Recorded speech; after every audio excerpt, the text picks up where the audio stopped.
Your ex leaves you while you're 6 months pregnant, marries someone else when your baby is barely 3 weeks old, and then this new wife starts calling herself your child's mom. Fast forward a few years, your ex dies, and now his widow is taking you to court demanding custody of your son. But wait, it gets even wilder. After she loses the case, there's a parking lot confrontation that has Reddit asking, who's really the villain here? Hey everyone, I'm Core, and welcome back to Reddit Reader. If you're new here, this is where we dive deep into the most jaw-dropping, controversial, and downright unbelievable stories that people share on Reddit. And trust me, today's story is going to have you questioning everything you think you know about blended families and boundaries. So let's jump right into today's post from r/amItheasshole. This one was posted by a 25-year-old mom who's been through what I can only describe as an absolute nightmare of co-parenting drama. And honestly, by the end of this story, you're going to be picking sides hard. Here's what she shared. Am I the asshole for taunting my ex's widow after she lost her court case for visitation with my son? Now, before we even get into the story, that title alone is wow. But let me read you exactly what happened, because the details matter here.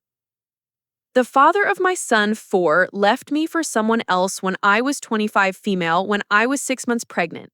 Ex and this woman, Mavis, married when my son was 3 weeks old, roughly. Okay, hold up. Let me just pause here for a second, because 3 weeks old? This man left his pregnant girlfriend, got with someone new, and married her when his biological child was barely a month old. The audacity is already off the charts, but we're just getting started. They demanded she come to his visits with our son, and I refused. My reason? They said he needed to get to know his mom as well as his dad, and she was definitely his mom now. They were married and everything. And yeah, that's how they argued it. I'm sorry, what?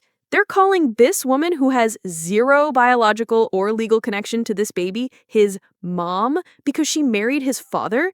The disrespect to the actual mother is just, I can't even wrap my head around this logic.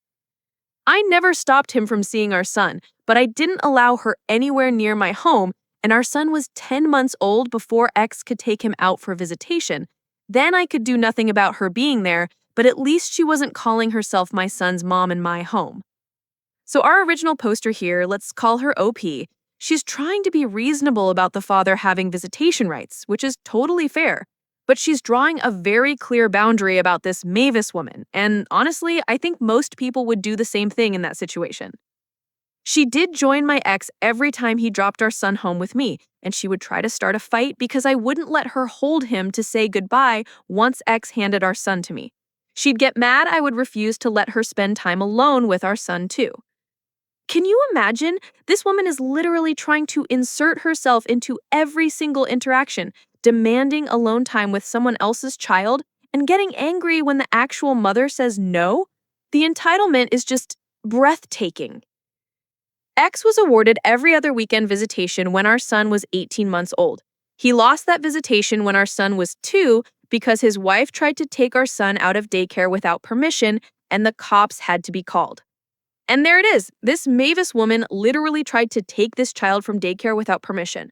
Like, that's not just overstepping boundaries, that's potentially kidnapping. Can you imagine getting that phone call from your child's daycare? He went back to visits at my house, and she was not allowed near my house or my son.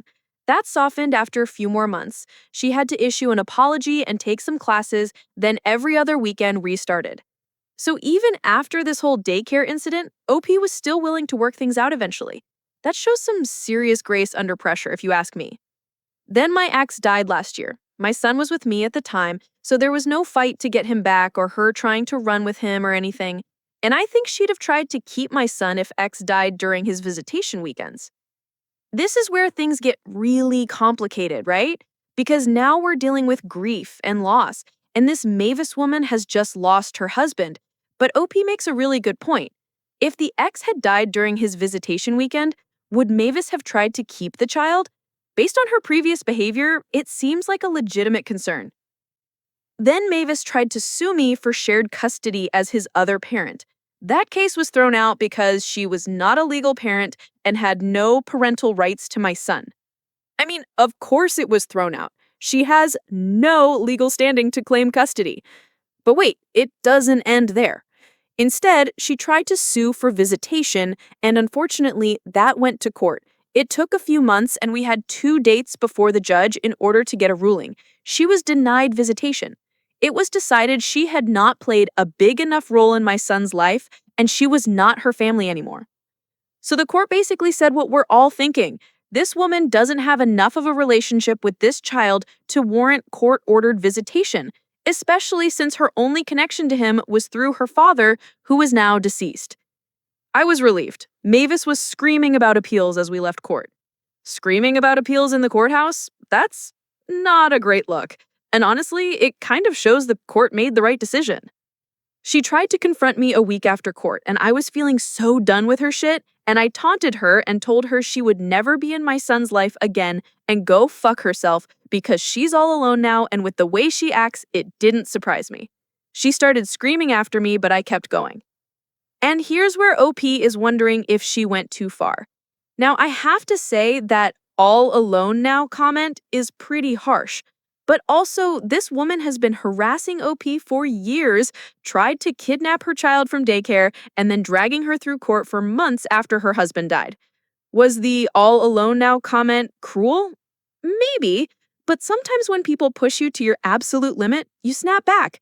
And frankly, Mavis brought this on herself with years of inappropriate behavior and unrealistic expectations.